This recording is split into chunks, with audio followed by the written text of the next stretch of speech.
여러분, 지금 세상에서 가장 빨리 퍼져나가고 있는 종교가 무엇인지 아십니까? 신천지예요? 그게 아니라 자기 숭배, 셀프 워십이라고 합니다. 미국 바이올라대 테디어스 윌리엄 교수는 최근 현대인들에게 자기 숭배 사상이 급격히 확산되고 있다고 칼럼에 기고를 했습니다. 윌리엄스 교수는 설문조사를 인용해서 미국의 84%가 자신을 즐기는 게 인생의 가장 큰 목적이라고 대답을 했다고 합니다. 86%는 자신을 즐기기 위해 가장 원하는 것 추구해야 한다고 그렇게 응답을 했고요. 91%의 응답자는 자신을 찾기 위해 자신을 성찰하라는 데에 공감대를 형성했다고 합니다. 그러면서 그는 덧붙여 말하기를 장로교의 표준 신앙고백인 웨스트민스터 신앙고백서 제1문에 그 고백이 변질되고 바뀌었다라고 그렇게 말을 합니다. 웨스트민스터 신앙교리문답 제1문의 내용은 사람의 제일 되는 목적은 하나님을 영원롭게 하는 것과 영원토록 그를 즐거워하는 것이다 하는 게 우리의 첫 번째 신앙 고백입니다. 근데 이게 변질이 되다라는 것이죠.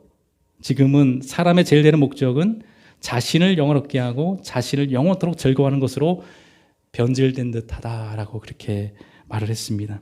그러면서 자기 숭배가 세상을 가장 빠르게 성장하는 종교가 되고 있고 우리 시대의 사회와 정치적 문제의 기저에 깔려 있다라고 그렇게 밝혔습니다.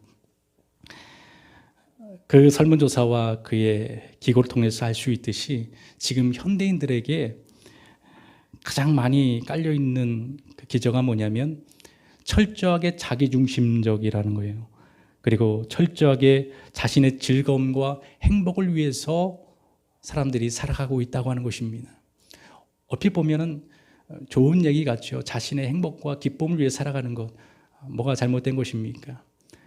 그러나 그 어느 때보다도 우리는 개인주의적인 성향이 강하고 자기중심 성향이 굉장히 강한 그런 우리 시대를 살아가고 있습니다. 자신의 만족과 기쁨을 위해서 시간과 물질을 마음껏 사용하고 있다는 거예요.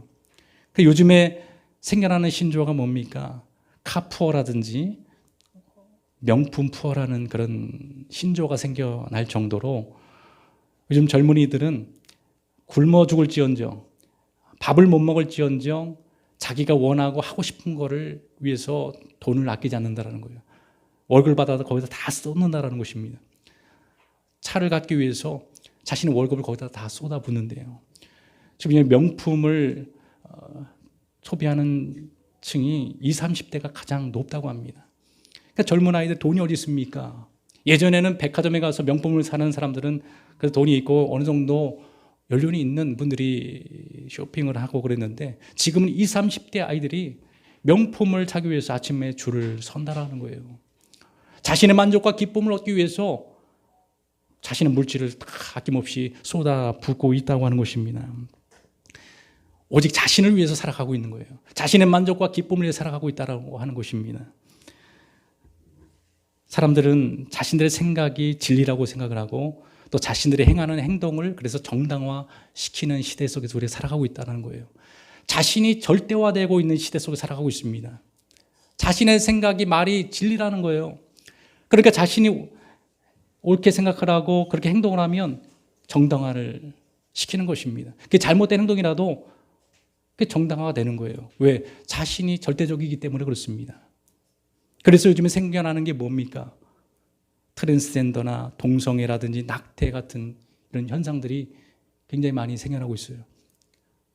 전통적인 가정에 있어서는 있을 수 없는 일이잖아요. 하나님의 창조 질서에서는 있을 수 없는 일입니다. 금하고 있는 것이죠. 그러나 지금 동성애라든지 낙태라든지 트랜스젠더 붐이 일어나고 있습니다. 왜 이런 현상이 일어나고 있습니까? 자신들이 원하고 자신들이 좋다라는 거예요. 거기서 만족을 얻는다라는 것입니다. 그러니까 동성애를 합법화하려고 하고 정당화시키는 거죠. 자신이 절대적이기 때문에 내가 원하는 걸 하는데 뭔 상관이냐는 겁니다. 내가 원하는 걸 내가 기쁨 얻는다는데 무슨 상관이냐는 거예요. 사회에 뭐 전통적으로 잘못된 것이든지 하나님 말씀에 어긋난 것 중요하지 않는 거예요. 자신이 옳고 자신이 원하는 것을 사람들은 절대적으로 생각을 한다는 거예요. 이런 반질서적인 창조 질서에 어긋나는 일들이 지금 자행되고 있고, 전 세계적으로 이 동성애라든지 트랜스젠더 문제는 더 이상 이거는 어떤 큰 이슈가 되지 않고 일반화되고 있다는 것입니다. 동성끼리 결혼한 일들이 일어나고 있다는 거예요. 있을 수 있는 일입니까? 있을 수 없는 일들이 자신을 절대화시킴으로 인해서 자기중심적인 삶이 동반됨으로 인해서 이런 것들이 정당화되고 있다는 거예요. 그래서 요즘 차별금지법이 요즘에 이제 법으로 만들어지려고 하는데, 이름은 참 좋습니다. 차별하지 않는 법, 차별금지법 이름은 좋은데 그 안에는 굉장한 많은 독소 조항들이 있다는 거예요. 우리 동성애를 잘못했다라고 말을 할 수가 없습니다. 그 법이 통과되면 교회에서 더 이상 그를 정지할 수 없고 잘못된 것으로 말할 수 없어요. 그들을 다 받아줘야 되고 인정해야 되는 것입니다. 유럽이나 미국에 있는 교회들이 초토화된 거 아닙니까? 말을 못하는 거예요. 동성애자들이 잘못됐다라고 말을 못하고, 말을 했다가는 바로 고소가 들어가는 겁니다. 그러니까 누가 그 법 앞에 당당하게 맞설 수 있습니까? 이 교회 문제뿐만 아니라 이게 통과되면 기업을 하는 데에도 굉장히 어려움이 있어요. 그들이 어떤 취업을 할 때에 자신이 동성애 때문에 차별받았고 취업에서 떨어졌다, 그렇게 주장을 하고 고소를 하면 받아줄 수밖에 없다는 거예요. 기업은 그들을 받아줄 수밖에 없는 것입니다. 거부를 할 수 없게 되는 거죠. 그러니까 이 사회에서 소수의 그 인권을 보호한다는 차원에서 대다수의 사람들을 피해를 줄 수 있는, 또 사회의 기초를 흔들 수 있는 그런 악법이라고 하는 걸 우리가 살펴봐야 되는 것입니다. 차별금지법으로 해서 포괄적으로 통과를 시키려고 하는 것 우리가 경계하고 기도해야 됩니다. 더 이상 우리가 뭐 차별하는 거 없습니다. 장애인들이라든지 연약한 소수들을 존중해주고 인정해주고, 그들 지금도 우리가 뭐 차별하거나 저기를 하지 않아요. 동성애자들도 우리가 그들을 뭐 차별하거나 뭐 반대를 하지 않습니다. 근데 이거를 합법화시키고 또 제도 안으로 들어오는 것을 우리는 거부하는 것 뿐입니다. 자신들이 어떻게 하든 간에 그거는 우리가 더 이상 뭐 차별을 하거나 그렇지는 않는데, 자꾸 우리의 제도권 안에 들어와서 교회 안에 들어오고 또 우리 사회에 들어와서 혼란스럽게 만들기 때문에, 여러분 남자가 남자 결혼하면 어떤 일이 일어납니까? 가정의 아이를 생산할 수 없는 거예요. 그러면 인류는 존재할 수 없는 것입니다. 창조 질서를 파괴하는 것이죠. 그러니까 인간이 절대화되고 자신의 생각이 절대화됨으로 인해서 그런 것들이 합법화되고 있다고 하는 것입니다. 낙태도 마찬가지입니다. 이 낙태라고 하는 게, 저도 얼마 전에 기사를 보니까 하루에 3,000명이 낙태해서 아이들이 죽는다 그럽니다. 4명 중에 1명만 세상에 태어난다 그래요. 저도 좀 깜짝 놀랐는데 어떻게 그렇게 많이 낙태가 이루어질 수 있나. 통계적으로 나와 있는 수치입니다.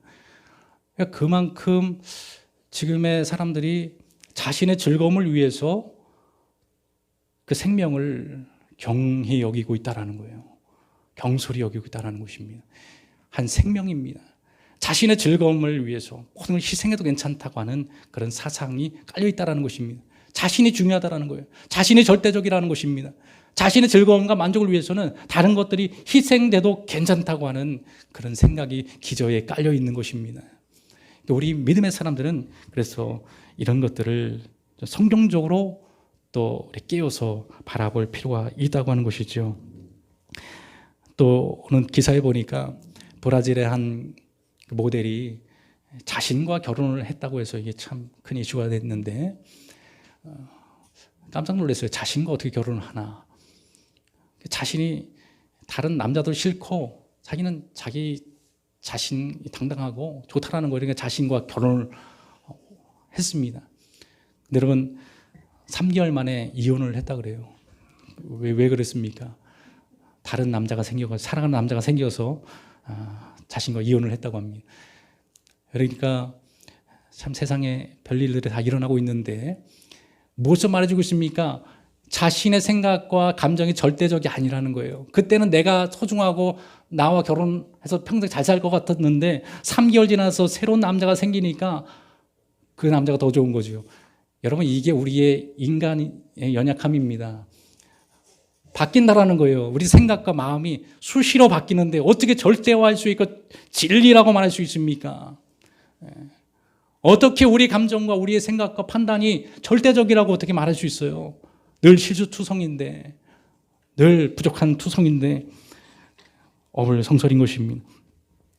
윌리엄스 교수는 계속해서 말하기를 자기 숭배야말로 하나님께 대한 반역이며 우리가 진리의 근원 내리면서 서서히 미치게 될 것이고 스스로 만족의 근원을 찾으려 할 때는 비참한 난파선이 되고 만다고 경고를 했습니다. 또 스스로 선과 정의를 표준이 되고자 하면 결국 독선을 벗어날 수 없고 자기 영광을 추구할 때 수치스러워진다라고 그렇게 결론을 내렸습니다.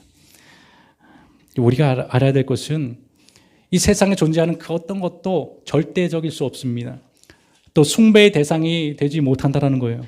우주도 자연도 자신도 여러분 숭배의 대상이 될 수 없습니다. 모든 존재하는 것들은 사랑하고 가꾸고 존중해야 될 대상이지 숭배의 대상이 아니라는 거예요. 우리 인간은 사랑하고 존중하고 가꿔야 될 존재이지 우리 인간이 숭배의 대상이 돼서는 안 된다는 것입니다. 그 우주도 만물도 세상의 그 어떤 것도 하나님의 만든 피조물에 불과한 것입니다. 우리 인간이 아무리 위대하고 지혜롭다 할지라도 하나님으로부터 지음받은 자들이기 때문에 피조물에 불과한 신적인 존재가 아닙니다. 그러니까 우리는 숭배의 대상이 될 수 없는 거예요. 우리는 사랑하고 아껴야 되는 존재임을 우리는 깨달아야만 되는 것입니다. 따라서 하나님께서 인간을 만들고 10계명을 주셨을 때 첫 번째와 두 번째 계명이 무엇입니까? 첫 번째는 나 외에는 다른 신을 내게 두지 말라는 것입니다. 너를 위해 새긴 우상을 만들지 말고 또 위로 하늘에 있는 것이나 아래 땅에 있는 것이나 땅 안에 물속에 있는 어떤 형상도 만들지 말며 그때 절하지 말고 그를 숭배하지 말라는 것입니다. 하나님은 질투하시는 하나님인즉 다른 것들을 섬기고 우상을 섬길 때에 그 죄를 아버지로부터 아들에게까지 3대까지 이르게 하거니와 나를 사랑하고 내 계명을 지키는 자에게는 1000대까지 은혜를 베푼다라고 하는 분명한 약속을 주셨다는 것입니다. 나 외엔 다른 신을 내게 두지 말라는 것입니다. 그 어떤 것도 섬기지 말라는 것, 우상을 만들지 말라는 것입니다. 자신을 숭배하지 말라는 것입니다. 어떤 사람도 숭배의 대상이 되지 못함을 말하고 있습니다. 그 세상에 존재하는 그 어느 것도 경배의 대상이 될 수 없다는 거예요. 아무리 위대해 보이고 거룩해 보인다 할지라도 그걸 우리가 바라보고 존중하고 사랑해야 될 대상들이지 거기다 숭배하고 절하고 그를 사랑할 존재가 아님을 하나님은 분명히 하고 있는 것입니다. 우리는 하나님으로부터 지음받은 자들이기 때문에 하나님을 사랑하고 하나님을 섬기도록 만들어진 피조물입니다. 그래서 우리는 하나님을 섬기고 하나님 말씀대로 살아가도록 지음받은 존재들이에요. 하나님의 뜻대로 하나님의 창조의 질서대로 살아가도록 만든 존재이기 때문에 하나님의 말씀과 주님의 뜻대로 살아갈 때 하나님을 섬기며 살아갈 때 우리 인간은 복되고 행복하고 하나님이 주시는 충만함을 받을 수가 있게 되는 것입니다. 사회학자 폴 피프 캘리포니아대 교수는 그렇게 말했습니다. 더 행복하고 충만한 삶을 위해서는 자신보다 한없이 큰 무언가에 경외심을 가져야 한다. 이는 과학이 증명한 연구 결과이다라고 말했습니다. 우리 인간이 행복하고 만족감을 얻기 위해서는 자신보다 무언가를 경외해야 된다는 거예요. 이게 뭡니까? 하나님을 경외할 때 완전하신 참 진리 되신 하나님을 우리가 경배하고 그분의 말씀대로 살아갈 때 인간은 충만함을 얻게 되고 거기서 기쁨과 행복을 얻게 되는 것입니다. 여러분, 그래서 우리 예배를 하나님 앞에 드릴 때에 가장 인간이 행복함을 느끼는 거예요. 하나님을 진정으로 찬양하고 경배를 드릴 때 그분을 경배할 때 그분을 사랑할 때 우리 인간은 가장 행복감을 얻게 되는 것입니다. 예배 드리며 우리가 하나님을 바라볼 때 얼마나 우리 마음이 충만함으로 채워지게 됩니까? 얼마나 기쁨이 있습니까? 얼마나 즐거움이 있습니까? 하나님을 그래서 우리가 날마다 예배하는 자가 되어야 되고 하나님 말씀대로 살아가는 삶이 되어야 되는 겁니다. 근데 이런 창조 질서가 다 무너져 버리고 하나님을 경외하는 마음이 사라져 버렸기 때문에 그 자리에 자신이 차지하고 앉아 있기 때문에 불행해지고 깨어지고 상하고 터진 것뿐이라는 거예요. 머리부터 발끝까지 성한 것이 하나도 없이 우리 인간은 하나님을 멀리하고 떠나버리고 말았습니다. 하나님을 떠난 인간은 행복할 수 없습니다. 불행해질 수밖에 없어요. 하나님을 대적하는 것이기 때문에 하나님이 우리를 심판한다는 것입니다. 우리는 그래서 하나님을 떠나면 우리가 자유하고 행복할 것 같지만 불행해지는 첫걸음인 것입니다. 하나님을 가까이 할 때, 하나님을 가까이 하고 그분을 사랑하고 그분을 섬기며 경배할 때 그것이 우리에게 가장 복되고 가장 기쁘고 즐거운 일이 되는 것입니다. 사랑하는 성도 여러분, 우리가 마지막 시대에 세상에 사람들은 말합니다. 내 자신을 위해 살라고 말합니다. 내 자신이 최고라고 말합니다. 내 행복과 내 기쁨이 최고라고 말합니다. 맞는 말이지만 그러나 그 행복과 기쁨을 얻기 위해서는 자신을 경배하고 숭배하고 자기 자신이 절대화돼서는 절대 우리 인간은 행복해질 수 없다고 하는 것이 하나님의 말씀이고 하나님의 경고인 것이죠. 우리는 무언가를 경외해야 합니다. 하나님의 절대자를 우리가 숭배하고 그 하나님께 찬양과 영광을 드릴 때 우리 영혼이 기뻐하며 살아나고 우리 삶에 하나님이 모든 것을 더럽혀 주시는 충만하게 채워주시는 은혜가 있는 것이죠. 성경은 우리에게 그래서 자랑하지 말라고 말합니다. 자랑하지 말라는 거예요. 내 자신을 자랑하지 말라는 것입니다. 예레미야 9장 23절 24절에 보면 그렇게 말합니다. 여호와께서 이와 같이 말씀하시되 지혜로운 자는 그의 지혜를 자랑하지 말라. 용사는 그의 용맹을 자랑하지 말라. 부자는 그의 부함을 자랑하지 말라. 자랑하는 자는 이것으로 자랑할지니 곧 명철하여 나를 아는 것과 나 여호와는 사랑과 정의와 공의를 땅에 행하는 자인 줄 깨닫는 것이라. 나는 이 일을 기뻐하노라. 여호와의 말씀이니라. 자신을 자랑하지 말고 무엇을 자랑하러 말하고 있습니까? 바로 하나님을 아는 것을 자랑하라는 거예요. 하나님이 이 땅에 정의와 공의와 사랑을 이 땅에 펼칠 뿐임을 우리가 깨닫고 그걸 자랑하라고 말씀하고 있습니다. 사도 바울도 고백하기를 나는 십자가에 달린 예수 그리스도 외에는 결코 자랑할 것이 없다고 말했습니다. 자랑할 것이 많은 바울이었지만 그러나 결코 십자가 외에는 자랑할 것이 없다라고 그렇게 고백을 했다라는 것이죠. 오늘 본문에도 예수님은 제자들을 묻습니다. 사람들이 나를 누구라고 하느냐? 제자들이 말합니다. 사람들이 예수님을 보고 세례 요한이나 엘리야나 선지자 중에 한 사람이라고 말합니다. 그래? 그럼 너희는 나를 누구라고 하느냐? 라고 말할 때 베드로는 그렇게 고백을 합니다. 하나님의 그리스도시니이다 라고 고백을 하죠. 사람들이 예수님을 바라볼 때는 그냥 사람 중에 성인 중에 한 사람 정도로 생각을 하는 거예요. 무슨 말입니까? 하나님을 인격화 만드는 거죠. 예수님을 인격화 만들고 또 사람들을 신격화 만드는 것입니다. 하나님과 우리 사람을 동등히 여기고 있다는 거예요. 똑같이 여기고 있다는 것입니다. 하나님, 예수님은 우리의 구원자 되시고 하나님의 아들이신데 그분을 우리와 똑같은 인격체로 바라보고 있다고 하는 것은 자신을 신격화하는 것이나 마찬가지라는 거예요. 베드로가 정확한 대답을 했죠. 주는 그리스도시요 살아계신 하나님의 아들이십니다. 분명한 고백을 했습니다. 살아계신 하나님의 아들임을 베드로는 고백을 했죠.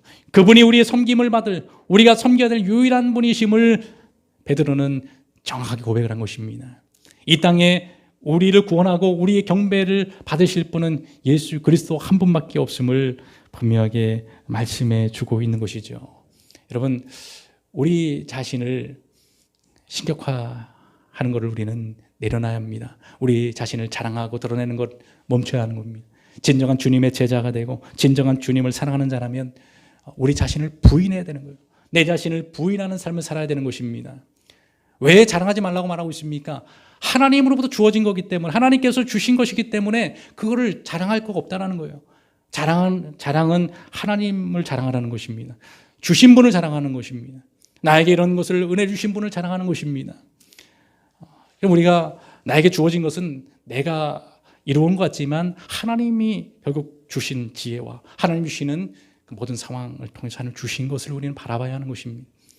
하나님 우리를 만드신 분입니다. 우리 상황을 만드신 분이라는 거예요.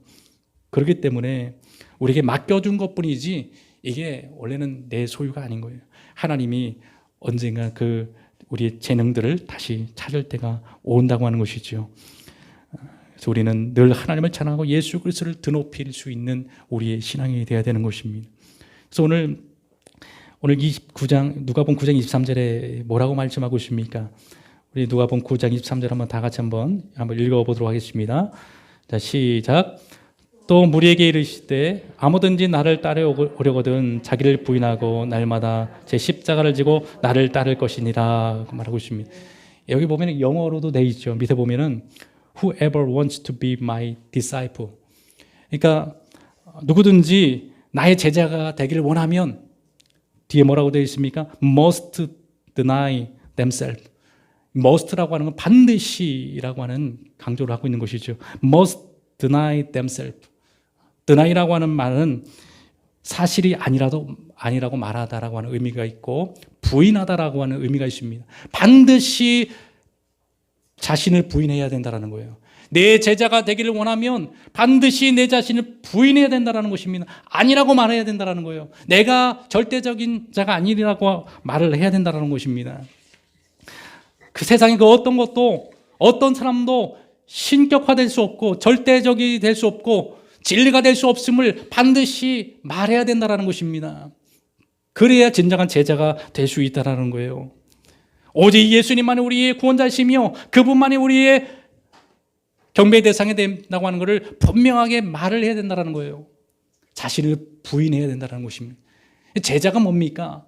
그동안 제자 훈련 많이 하고 교회들마다 제자 훈련해가지고 막 번식 일어나고 하는데 진정한 제자라고 하는 것은 자신을 부인하는 데서부터 시작이 되는 것입니다. 나는 아닙니다. 오직 하나님의 은혜이고 하나님께서 하셨고 하나님께서 모든 것들을 하도록 하셨다고 하는 것을 고백하고 하나님의 은혜를 여러분 고백해야 되는 것입니다. 제자가 되기 위해서는 자신을 부인하는 거예요. 내 자신이 신격이 절대자가 아니라는 것을 부인하는 겁니다. 자랑하지 않는 것입니다. 근데 그동안 한국 교회가 제자 훈련이라고 막 교육을 했는데 이 제자는 진정한 제자가 아니에요. 그냥 사람들을 어떻게 보면은 불러모으기 위한 하나의 방법이었지 제자로 만들지 못했습니다. 자신을 부인하도록 만들지 못했습니다. 교회에 나와서 서로 자랑하기 바빴어요. 내가 이런 복을 받고 이런 거를 때문에 출세했다라고 교회에 나와서 다 자랑하기 바빴습니다. 그게 제자가 아닙니다. 내가 한 것이 아니라고 고백할 수 있어야 돼요. 하나님이 하신 거라고 고백할 수 있어야 됩니다. 모든 것이 하나님의 은혜라고 고백할 수 있어야 돼요. 내가 뭘 잘해서 한 게 아닙니다. 하나님 내가 뭘 잘해서 하나님이 나를 만들어준 게 아니라는 거예요. 제자가 아닙니다. 그런 사람들은 제자가 아니라는 거예요. 하나님의 은혜입니다. 하나님이 하셨습니다. 하나님께서 나를 나되도록 만드신 것입니다. 바울은 철저하게 자신을 부인했습니다. 그는 복음을 전하다가 사람 안전뱅이가 있어서 그를 이렇게 세웠습니다. 그걸 보고 사람들이 그를 신격화시켰어요. 이런 신이 우리 가운데 임했다. 신이 우리 가운데 임했다. 바울과 바나바를 그래서 뭐라고 부르냐면 바나바를 제우스라고 하고 바울을 헤르메스라고 그렇게 했습니다. 제우스와 헤르메스는 로마의 신화에 나오는 신들입니다. 당시 로마인들은 그 신들을 섬기고 있었어요. 그들이 우리에게 복을 준다고 말했습니다. 그러니까 바울과 실라가 안전뱅이를 일으키니까 그들이 신이 우리 가운데 임했다. 그들을 신격화시키는 거예요. 제우스와 헤르메스라고 말했습니다. 그 말을 들으면 기분 좋을까요? 나쁠까요? 얼마나 솔깃한 말입니까? 자신을 신격화시키는 거예요. 자신을 하나님처럼 만드는 거예요. 하나님이라고 말합니다. 그러면 얼마나 좋아요. 목사님을 하나님으로 막 대접을 하고 하나님과 동일시 여기면 얼마나 힘이 들어갑니까? 근데 바울과 바나바는 그 소리를 듣고 어떻게 반응했습니까? 옷을 찢었어요. 무리 가운데 들어가서 왜 나를 신격화 만드느냐? 우린 너희와 똑같은 심정을 가진, 성정을 가진 사람이로되 너희들이 나를 신격화시킴으로 인해서 죄를 범하게 만든다. 내가 복음을 전하는 것은 그런 헛된 일을 버리고 우리를 창조하신 살아계신 하나님을 섬기도록 그 하나님께 돌아오도록 복음을 전하는 것인데, 너희들이 우리를 신격화시키는 그것은 온당치 않다라고 옷을 찢으며 화를 냈어요. 화를 낼 일입니까? 화를 낼 일이에요? 모른 척하고 그냥 그렇지, 하나님 동등하지. 어떤 목사는 그러더라고요. 하나님하고 자기가 친구라나 친구로 맞는데, 어떻게 보면 하나님 우리를 친구처럼 대할 수도 있지만은 우리가 우리 자신의 입으로 말하는 것은 교만한 겁니다. 자신을 신격화시키는 것, 자신을 하나님처럼 하는 것은 하나님 앞에 진노의 대상이 되는 거예요. 하나님을 두려워하는 마음이 없는 거죠. 어떻게 우리 하나님처럼 될 수 있습니까? 하나님과 같이 될 수 있습니까? 바울과 실라는 엄청난 능력이 일어나고 죽은 자를 살리는 그런 능력을 행했지만 그는 철저하게 자신을 부인함으로 인해서 그것 때문에 바울은 얼마나 두들겨 맞았는지 모릅니다. 얼마나 두들겨 맞고 오기가 치고 했는지 몰라요. 자신을 신격화시켰으면 대접받았겠죠. 인정받았겠죠. 그러나 그거는 하나님이 원하는 것이 아니기 때문에 자신을 부인했습니다. 자신을 철저하게 부인함으로 인해서 자신이 진정한 주님의 제자가 되기를 원했던 것입니다. 여러분, 우리는 진정한 주님의 제자가 되어야 될 줄 믿습니다. 하나님이 원하는 제자가 되어야 돼요. 자신을 자랑하는 걸 이제 멈추고 하나님의 은혜를 드러내고 주님이 우리의 구원자심을, 주님이 우리의 인생의 주권자이심을 고백하고 날마다 드러낼 수 있는 우리의 신앙과 삶이 되어야 됩니다. 그래서 여러분들, 우리가 모임을 이제 다음 주부터 처음 모임을 갖게 되는데, 그 모임을 통해서 철저하게 예수 그리스도만 드러내고 예수 그리스도의 복음을 나누는 그런 아름답고 하나님께서 기뻐하시는 공동체가 되어야 됩니다. 하나님 축복하는 공동체가 되어야 된다는 것이에요. 철저하게 자신을 내려놓고 자신을 부인하는 우리 모든 신앙이 되어서 이 시대에 주의 제자의 사명을 감당하고 하나님의 뜻을 이룰 수 있는 교회는 우리의 모든 신앙 될 수 있기를 주의 이름으로 축원을 드립니다.